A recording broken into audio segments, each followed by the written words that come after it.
என் செல்ல பிள்ளையே, உனக்கு தாங்க முடியாத பிரச்சனை வந்திருக்கா? ஒரு நிமிடம் கண்களை மூடி மெதுவாக மூச்சை இழு.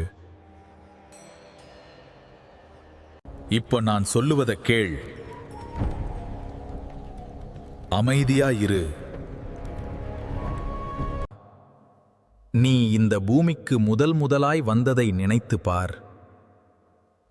உன் சிறு வயதில் நீ எவ்வளவு சந்தோஷமாக இருந்தாய். அப்போ உனக்கு எந்த கஷ்டமும் தெரியாது. உன்னுடன் நண்பர்கள் இருந்திருப்பார்கள்.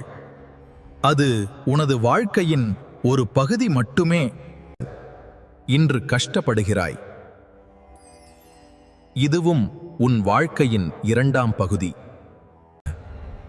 ஆனால் இந்த கஷ்டத்தில் உன் கூட நான் கண்டிப்பாக இருப்பேன். அமைதியா யோசிச்சு பார்.